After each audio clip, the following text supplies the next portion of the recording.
Welcome to our YouTube channel Java Boosters. आज की इस वीडियो में हम डिस्कस करेंगे कंस्ट्रक्टर्स क्या होते हैं। इससे पिछली वीडियो में हमने डिस्कस किया था क्लासेस एंड ऑब्जेक्ट्स के बारे में। तो अगर आपने वो वीडियो नहीं देखी है तो प्लीज़ वो वीडियो जाकर देखें, क्योंकि ये वीडियो उससे थोड़ी रिलेटेड होगी। मैं इसका उस वीडियो का लिंक डिस्क्रिप्शन बॉक्स में प्रोवाइड कर दूंगा। तो आज की इस वीडियो में हम लर्न करेंगे कंस्ट्रक्टर, जो कि ऑब्जेक्ट ओरिएंटेड प्रोग्रामिंग का ही एक कंसेप्ट है। तो कंस्ट्रक्टर और नॉर्मल मेथड में बहुत लोगों को कन्फ्यूज़न होता है कि कभी कभार लोग गलत समझ बैठते हैं कि हमारा जो नॉर्मल मेथड है वही हमारा कंस्ट्रक्टर है। ऐसा नहीं है। कंस्ट्रक्टर को यूज़ करना, इंस्टेंशिएट करना और क्लास के साथ कैसे हम उसे यूज़ करते हैं, ये बहुत ही अलग है। और नॉर्मल मेथड और कंस्ट्रक्टर में बहुत डिफरेंस होता है। तो आज हम इसी के बारे में जानेंगे।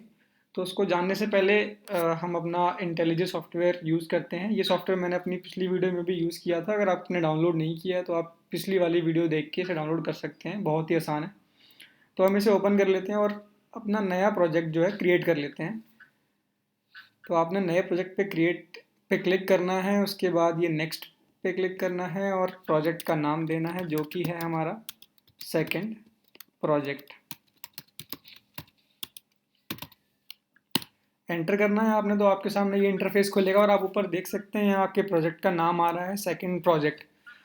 उसके बाद आपने क्या करना है, यहाँ पे नेक्स्ट क्लास क्रिएट करनी है, जो कि सिंपल बहुत लोगों को आता है। मैंने पिछली वाली वीडियो में बताया भी था। आपने सोर्स फोल्डर में जाना है और इसमें जाके आपने राइट क्लिक करना है। राइट क्लिक करते ही आपके पास एक मेन्यू खुलेगा, उसमें लिखा है न्यू, और न्यू के सामने जस्ट लिखा हुआ है जावा क्लास। तो आपने जावा क्लास पे क्रिएट करना है। तो आपके सामने एक ये पॉपअप खुलेगा, ये पूछेगा क्लास का नाम क्या देना है। तो आपने सिंपली एक मीनिंगफुल नेम देना है जिसको आप आइडेंटिफाई कर सकें लेटर ऑन।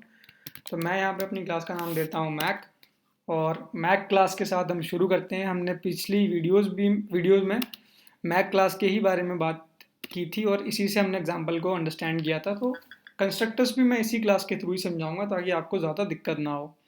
सबसे पहले हम अपनी इस जावा फाइल में हम अपना इंपोर्ट स्टेटमेंट लगा देते हैं, import Java dot यूटिल dot star. इसके बाद बढ़ते हैं क्लास की तरफ। अब कुछ प्रॉपर्टीज डिस्कस कर लेते हैं कि कंस्ट्रक्टर होता क्या है और उसकी प्रॉपर्टीज क्या होती हैं और नॉर्मल मेथड से कैसे डिफरेंशिएट कर सकते हैं हमसे। तो बहुत लोगों को कन्फ्यूज़न होता है कि नॉर्मल मेथड और कंस्ट्रक्टर सेम होते हैं। मैं क्लैरिफाई करना चाहूँगा कि कंस्ट्रक्टर्स और नॉर्मल मेथड डिफरेंट होते हैं, दोनों की अलग अलग प्रॉपर्टीज़ होती हैं। तो समझने के लिए सबसे पहले हम डिस्कस करते हैं कि मेथड क्या होता है हमारा। मेथड क्या होता है, हमारे पास एक नॉर्मल कोई भी फंक्शन है आपकी क्लास में, जैसे कि मैंने बनाया void डिस्प्ले। तो ये आपका एक नॉर्मल मेथड है, बिल्कुल नॉर्मल मेथड है। अब इसका आप सिंटेक्स देख सकते हैं कि इसका सिंटेक्स है void डिस्प्ले। मतलब आपने पहले रिटर्न टाइप दिया है फंक्शन का कि उसका रिटर्न टाइप है void। आप यहाँ पे इंट भी दे सकते हैं, आपकी मर्जी है। अगर आपने कोई वैल्यू रिटर्न करानी है तो आप इंट भी दे सकते हैं, बट फॉर द कन्वीनियंस मैं यहाँ पे सिंपली void लेके चलता हूँ। तो आपने डिस्प्ले मेथड बनाया, ये आपका नॉर्मल मेथड है। बट अगर हम यहीं पे बात करते हैं कि कंस्ट्रक्टर क्या होता है, तो कंस्ट्रक्टर की एक स्पेशल प्रॉपर्टी होती है कि उसका जो नाम होता है वो क्लास के नाम से, क्लास का नाम और कंस्ट्रक्टर का नाम सेम होता है। और दूसरी चीज़ ये कि कंस्ट्रक्टर का कोई रिटर्न टाइप नहीं होता, मतलब कंस्ट्रक्टर कोई वैल्यू रिटर्न नहीं करता है। अगर आप यहाँ पे इंट लगा देंगे ना तो ये एरर देने लग जाएगा। देख सकते हैं आप 13th लाइन में यहाँ पे रेड शो कर रहा है, मतलब ये एरर दे देगा। तो आप किसी भी कंस्ट्रक्टर के साथ रिटर्न टाइप नहीं लगा सकते। दूसरी चीज़, कंस्ट्रक्टर जो है हमारा वो हमेशा पब्लिक ही होगा, प्राइवेट नहीं हो सकता। अगर आप कंस्ट्रक्टर को प्राइवेट कर देंगे तो बाहर एक्सेस नहीं कर पाएंगे। सिंपल सी बात है, कोई भी चीज़ प्राइवेट है तो उसको बाहर एक्सेस करना बहुत मुश्किल होगा। तीसरी चीज़ ये कि कंस्ट्रक्टर को आप ओवरलोड कर सकते हैं, जैसे कि आगे हम पढ़ेंगे कि मेथड ओवरलोडिंग, मेथड ओवरराइडिंग क्या होती है। बट ओवरलोडिंग का मतलब ये होता है कि हमारे पास दो फंक्शंस हैं। अगर हम मेथड ओवरलोडिंग की बात करें तो मेथड ओवरलोडिंग में क्या होता है, हमारे पास दो फंक्शंस हैं सेम नाम के, बस उनके आर्ग्यूमेंट्स जो होंगे ना, यहाँ पे हम आर्ग्यूमेंट्स पास करते हैं, जैसे कि इंट ए इंट बी। तो ये आर्ग्यूमेंट्स डिफर करेंगे। इससे क्या होता है कि functions having same name but different argument is known as function overloading. ऐसे ही सेम हमारे पास कंस्ट्रक्टर ओवरलोडिंग होती है। कंस्ट्रक्टर का नाम क्लास के नाम के दोनों का नाम सेम ही होता है, बट हम ओवरलोडिंग कंस्ट्रक्टर में कैसे परफॉर्म करते हैं, कंस्ट्रक्टर के अंदर आर्ग्यूमेंट्स अलग अलग पास कर देते हैं। जैसे कि मैंने यहाँ पे अगर लिखा हुआ है, ये मैं इंट हटा देता हूँ, मैंने लिखा है मैक इंट ए, उसके बाद मैं यहाँ आता हूँ और मैं दूसरा कंस्ट्रक्टर क्रिएट करता हूँ Mac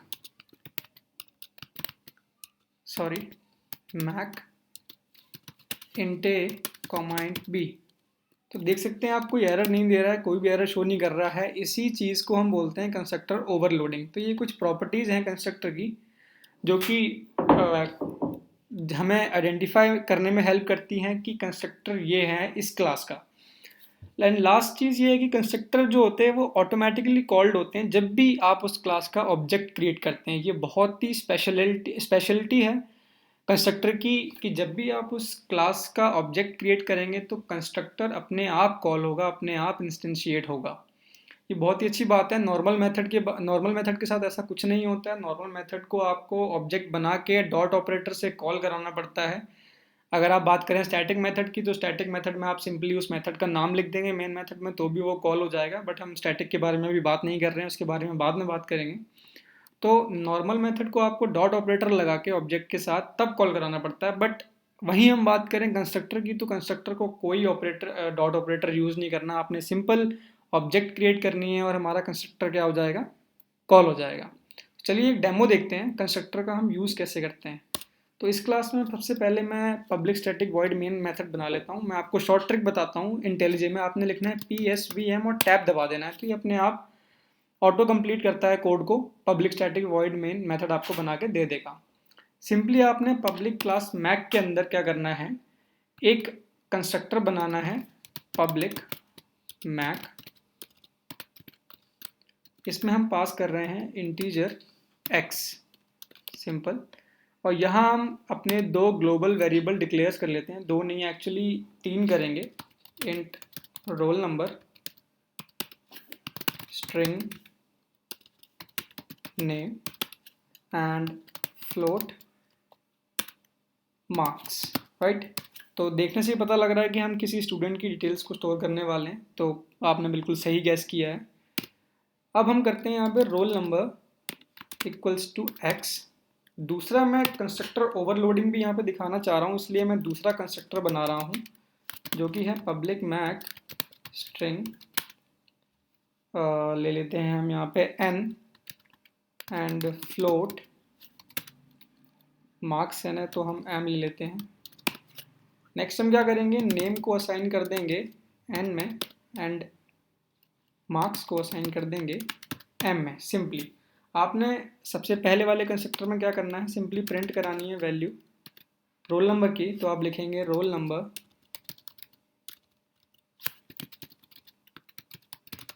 equals two plus roll number, right. अब इस वाले कंस्ट्रक्टर में जिसमें हमने दो आर्गुमेंट पास किए हैं, इसमें हम क्या करेंगे, इसमें भी हम वैल्यू प्रिंट करा देंगे नेम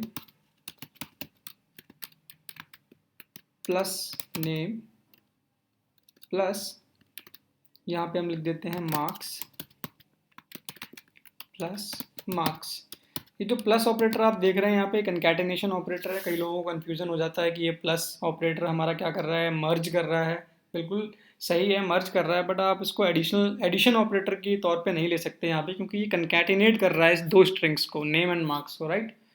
तो हमने यहाँ पे दो कंस्ट्रक्टर्स क्रिएट कर लिए हैं जो कि हमारे roll number, name and marks को क्या कर रहे हैं, प्रिंट करा रहे हैं सिंपली। तो हमने क्या करना है, मेन मेथड में आना है। मेन मेथड में आके हम अपना मैक क्लास का ऑब्जेक्ट क्रिएट करेंगे। Mac object equals to new Mac. अगर आपको ऑब्जेक्ट क्रिएट करना नहीं आता है तो मैंने अपनी पिछली वीडियो में ऑब्जेक्ट क्रिएशन करना और क्लासेस और ऑब्जेक्ट होती क्या है ये मैंने सब बताया। देख सकते हैं आप यहाँ पे ये एरर दे रहा है। क्यों एरर दे रहा है, क्योंकि आप देख सकते हैं ये जो मैक लिखा हुआ है ना राइट साइड में, ये हमारा डिफ़ॉल्ट कंस्ट्रक्टर है। डिफ़ॉल्ट नहीं, एक्चुअली डिफ़ॉल्ट नहीं कहेंगे, ये हमारा विदाउट एनी आर्गुमेंट कंस्ट्रक्टर है जो कि क्लास में प्रेजेंट नहीं है और हम इसे कॉल करा रहे हैं, तो ये एरर देगा, सिंपल सी बात है। तो इसके लिए हम क्या करते हैं, एक और कंस्ट्रक्टर बना लेते हैं जो कि है पब्लिक मैक। ये हमारा विदाउट एनी आर्गुमेंट कंस्ट्रक्टर है, तो इसमें हम लिख देते हैं constructor having no argument, right. अब ये एरर नहीं देगा, देख सकते हैं आप लोग। अब हमने ये जो पहला ऑब्जेक्ट क्रिएट किया है obj, इससे आप देख सकते हैं कि ये किसे कॉल करेगा। अगर आपको इसका आउटपुट पता है, अगर मैं इस प्रोग्राम को रन कराऊंगा तो प्लीज़ कमेंट बॉक्स में लिख के बताएं कि क्या आउटपुट आएगा, ताकि आप बाद में टैली कर सकें कि ये हमारा करेक्ट आ रहा है या नहीं। उसके बाद मैं क्या करूँगा, दूसरा ऑब्जेक्ट बनाऊंगा obj1 इक्वल्स टू न्यू, ध्यान से देखिए मैक, और मैं यहाँ पे कर रहा हूँ पास 24, राइट। और एक और कंस्ट्रक्टर बनाता हूँ मैं, एक और ऑब्जेक्ट बनाता हूँ obj2 equals to new Mac. यहाँ पे मैं पास कर रहा हूँ abc कॉमा 24.5, राइट। देख सकते हैं ये एरर दे रहा है क्योंकि हमने f नहीं लगाया, फ्लोट वैल्यू है इसलिए। तो अब गाइस इस प्रोग्राम को आपने देख लिया है और आप बता सकते हैं कि इसका आउटपुट क्या आएगा जब मैं इसे रन कराऊंगा। तो प्लीज़ कमेंट बॉक्स में लिख के बताएं ताकि आप बाद में इसे चेक कर सकें अपनी नॉलेज के लिए कि मैं सही प्रोग्राम लिख सकता हूँ, उसका आउटपुट सही दे सकता हूँ। ड्राई रन में आपको बहुत हेल्प मिलेगी इससे। अब हम एक चीज़ और समझते हैं, कंस्ट्रक्टर का जो इन्वोकेशन ऑर्डर होता है, मतलब कंस्ट्रक्टर किस सीक्वेंस में कॉल हो रहा है, वो सेम होता है। जैसे कि सबसे पहले यहाँ पे कौन सा कंस्ट्रक्टर कॉल हो रहा है, जो कि विदाउट एनी आर्ग्यूमेंट है, तो सबसे पहले हमारा क्या आएगा, without any, constructor having no argument. उसके बाद हमने कंस्ट्रक्टर कॉल किया है जिसमें हमने एक इंटीजर वैल्यू पास की है, तो हमारा ये वाला कंस्ट्रक्टर कॉल होगा, राइट। उसके बाद हमने तीसरा जो कंस्ट्रक्टर बनाया है उसमें स्ट्रिंग और फ्लोट वैल्यू पास की हुई है, तो ये वाला कंस्ट्रक्टर कॉल होगा। आप देख सकते हैं मैंने इन तीनों कंस्ट्रक्टर को विदाउट डॉट ऑपरेटर कॉल किया है। जैसे कि ये किसी फंक्शन को हम डॉट ऑपरेटर से कॉल करते हैं ना, हमने यहाँ पे कोई डॉट ऑपरेटर यूज़ नहीं किया है। देख सकते हैं आप कितना, मतलब उससे कोड कम हो गया है। मतलब पहले आपको ऑब्जेक्ट क्रिएट करना पड़ता है, उसके बाद आप डॉट ऑपरेटर से उस फंक्शन को कॉल करते हैं, उसके बाद वो कॉल होता है। तो मेमोरी भी कहीं ना कहीं ज़्यादा लगती है उस जगह एज़ कम्पेयर टू कंस्ट्रक्टर। तो इस कोड को एक बार हम रन करा के देख लेते हैं। तो आपने मैक पे जाना है, राइट क्लिक करना है और रन मैक डॉट मेन पे क्लिक करना है, मतलब मैक क्लास का मेन मेथड को रन कर दीजिए। तो ये बिल्ड हो रहा है, अभी थोड़ा वेट करते हैं, देखते हैं क्या आउटपुट आता है। आप भी अपने आउटपुट को चेक कीजिएगा। देखिए, जो जैसा कि मैंने आपसे कहा था, कंस्ट्रक्टर इन्वोकेशन ऑर्डर जो होता है वो सीक्वेंस वाइज चलता है। जो कंस्ट्रक्टर आपने पहले डिक्लेयर किया होगा या फिर मेन मेथड में आगे आपने जिसका ऑब्जेक्ट पहले बनाया है वही पहले कॉल होगा, चाहे कुछ भी हो। तो कंस्ट्रक्टर हैविंग नो आर्ग्यूमेंट मैंने पहले ये वाला कंस्ट्रक्टर दिया था। उसके बाद रोल नंबर इक्वल्स टू 24, तो आप देख सकते हैं ये रोल नंबर यहाँ पास किया गया। उसके बाद नेम ABC एंड मार्क्स 24, ये थोड़ा यहाँ पे मिस्टेक हो गई है, मिस्टेक नहीं कह सकते, बस थोड़ा स्पेस नहीं है, तो स्पेस दे देते हैं, दोबारा रन कराते हैं। अब जो लास्ट वाला कंस्ट्रक्टर था वो हमारा ये फ्लोट और स्ट्रिंग वाला जो हमने पास किया, देख सकते हैं यहाँ पे ये कॉल हुआ है। तो ये था हमारा पूरा कंस्ट्रक्टर का कंसेप्ट। बहुत ही इजी कंसेप्ट है। आप अगर मेथड यूज़ करते हैं तो आपको डॉट ऑपरेटर से कॉल कराना पड़ता है, बट कंस्ट्रक्टर में क्या होता है, कंस्ट्रक्टर में आप अपनी जो ये आपने ग्लोबली वेरिएबल्स डिक्लेयर कर रखे हैं, आप इनको नॉर्मली इनिशियलाइज कर सकते हैं, जैसे कि मैंने यहाँ पे इनिशियलाइज किए हुए हैं। तो ये चीज़ करने से क्या होता है, मेमोरी मैनेजमेंट थोड़ा अच्छा होता है, और आप जो कोड आपका कोई देखेगा तो वो बोलेगा कि हाँ, प्रोग्रामर थोड़ा पढ़ा लिखा है, मतलब इसे चीज़ें पता है कैसे क्या चीज़ करनी होती है, और उसको पता है कंस्ट्रक्टर कैसे यूज़ करते हैं। वरना मोस्ट ऑफ द पीपल क्या करते हैं कि वो नॉर्मल मेथड लेते हैं क्लास में और उसके थ्रू सारा काम करते हैं। बट ट्राई करिए आप कंस्ट्रक्टर के थ्रू जितना अच्छा काम कर सकते हैं वो करें, क्योंकि वो आपकी स्किल्स को एनहांस करेगा।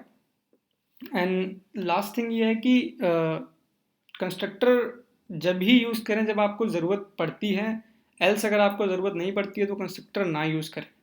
तो इस वीडियो में यहीं तक था, ये कंस्ट्रक्टर का सारा कंसेप्ट बता दिया है मैंने। ये मैंने कंसेप्ट इसलिए बताया क्योंकि आने वाली वीडियोस में जब मैं ऑब्जेक्ट ओरिएंटेड प्रोग्रामिंग के कंसेप्ट्स को डिस्कस करूंगा तो वहाँ पे मैं कंस्ट्रक्टर्स को यूज़ करूंगा, फिर बाद में अगर आपको प्रॉब्लम आएगी तो फिर ज़्यादा प्रॉब्लम हो जाएगी।